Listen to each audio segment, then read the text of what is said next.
اعوذ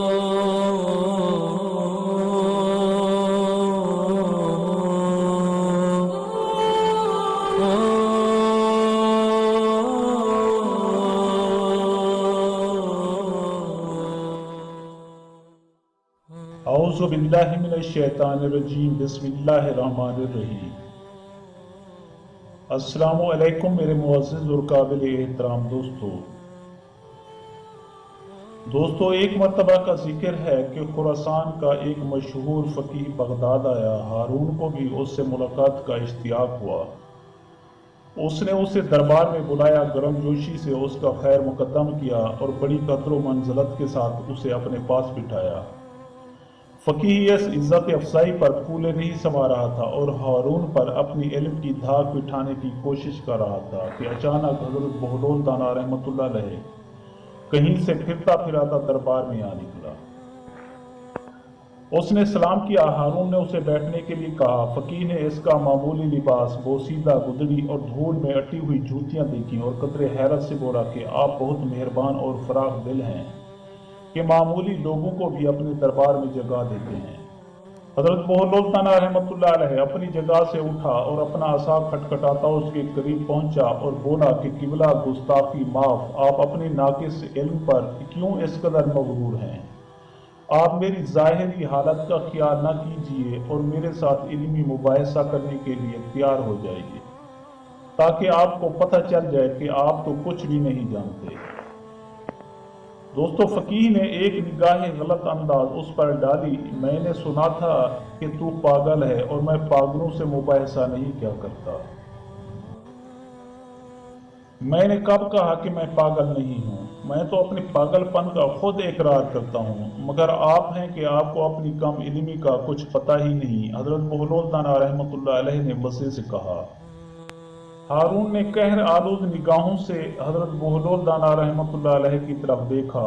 بہلول، خاموش رہو، تمہیں معلوم نہیں کہ یہ خراسان کے نامور فقیہ ہیں، اسی لیے تو میں چاہتا ہوں کہ یہ مجھ سے علمی مباحثہ کر لیں۔ حضرت بہلول دانا رحمۃ اللہ علیہ نے اطمینان سے کہا۔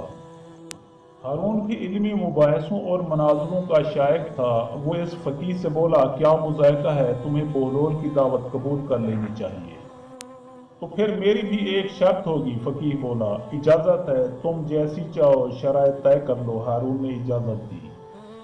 فقیہ بولا کہ میری یہ شرط ہے کہ میں بہلول دانا سے معمہ پوچھوں گا، اگر اس نے درست جواب دے دیا تو اسے 1000 اشرفیاں دوں گا، اور اگر یہ ناکام رہا تو مجھے 1000 اشرفیاں دینے کا پابند ہوگا۔ حضرت بہلول دانا رحمۃ اللہ علیہ مسکرایا۔ ہم فقیروں کے پاس مال و دنیا کہاں؟ ہاں، میں خود کو آپ کے سپرد کر سکتا ہوں کہ آپ ایک غلام کی طرح مجھ سے کام لیں اور اپنی 1000 اشرفی پوری کر لیں، اور اگر میں 1000 اشرفی جیت گیا تو وہ تو ناداروں اور محتاجوں کا حصہ ہے ہی کہ امیر المومنین علی مرتضیٰ علیہ السلام فرماتے ہیں کہ جہاں بھی دولت ضرورت سے زیادہ ہے وہاں یقیناً کسی حقدار کا حق ضائع ہو رہا ہے۔ مجھے منظور ہے، اور کیا تم تیار ہو کہ میرا معمہ حل کرو؟ فقیہ نے کہا۔ بصر و چشم، حضرت بہلول دانا رحمۃ اللہ علیہ نے جواب دیا۔ عالی جاں، آپ کی بھی اجازت ہے؟ فقیہ نے ہارون سے پوچھا۔ اجازت ہے، ہارون نے شاہانہ تمکنت سے کہا۔ فقیہ نے اپنا معمہ پیش کیا۔ ایک گھر میں ایک عورت اپنے شرعی شوہر کے ساتھ بیٹھی ہے۔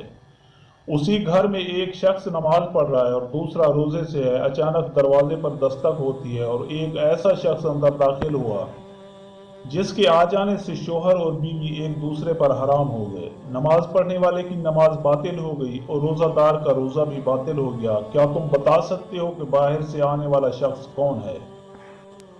دوستو، دربار میں سناٹا چھا گیا۔ لوگ ایک دوسرے کا منہ تکنے لگے۔ حضرت بہلول دانا رحمۃ اللہ علیہ نے برجستہ کہا کہ گھر میں داخل ہونے والا شخص اس عورت کا پہلا شوہر ہے جو سفر پر گیا ہوا تھا، جس کے بارے میں یہ خبر ملی تھی کہ دوران سفر انتقال کر گیا۔ اس عورت نے حاکم شرع کی اجازت سے اسی مرد سے عقد کر لیا تھا جو اس کے برابر بیٹھا ہوا تھا۔ انہوں نے 2 اشخاص کو اجرت دی تھی کہ وہ مرحوم شوہر کی قضا نمازیں ادا کریں اور روزے رکھیں۔ اسی اسنا میں پہلا شوہر سفر سے واپس آ گیا کیونکہ اس کی موت کی خبر غلط تھی، چنانچہ اس کے آتے ہی دوسرا شوہر اس عورت پر حرام ہو گیا۔ ان دونوں اشخاص کی نماز اور روزہ بھی باطل ہو گئے۔